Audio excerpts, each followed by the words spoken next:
It was beautiful. It was deadly. And in the eyes of the German military, it was a masterpiece.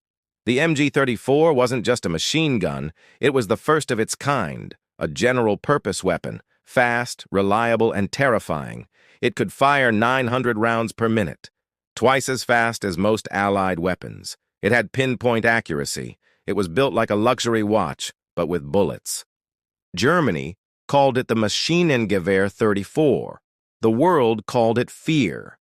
The MG34 could be mounted, carried, or fixed on tanks. It did the job of 5 weapons. It was Germany's answer to modern warfare. But it had a dark flaw. It was too perfect for war. Every MG34 was handcrafted, precision-machined, built with high-grade steel, no shortcuts, no cheap parts. Every detail mattered, and that made it slow to build. Over 150 hours for one gun. Germany needed thousands, but time wasn't on their side. War waits for no one, and the MG34 couldn't keep up. It was fragile under pressure. Dust could jam it. Mud could kill it. Cold weather made it freeze. It needed constant care. Soldiers had no time for that. In the trenches, simplicity wins. Reliability saves lives, and the MG34, for all its beauty, struggled to survive. It was built for control.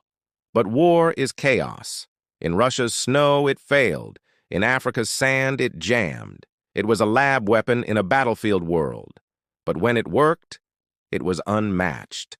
German squads revolved around the MG34. It wasn't support. It was the centerpiece. It could pin down entire units. It ripped through walls and flesh alike.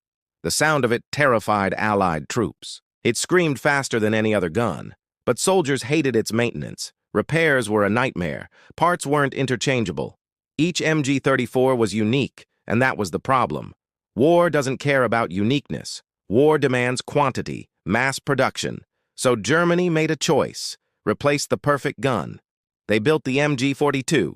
It was louder, cruder, cheaper, and way faster. Over 200 rounds per minute. They called it Hitler's buzzsaw. It could be made in half the time, using stamped parts. It didn't jam. It didn't care about mud or snow. It just worked.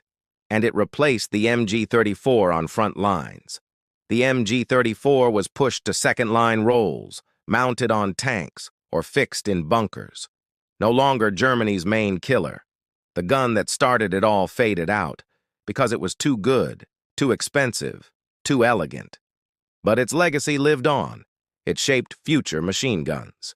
From the MG3 to the US M240, its design was copied. Its principles became standard. One gun to rule them all. That idea started with the MG34. It showed the power of versatility, but also the price of perfection. War isn't about beauty, it's about survival. The MG34 taught the world that. Build for the dirt, not the display case. Build for blood, not glory. The MG34 was a masterpiece, but masterpieces don't win wars.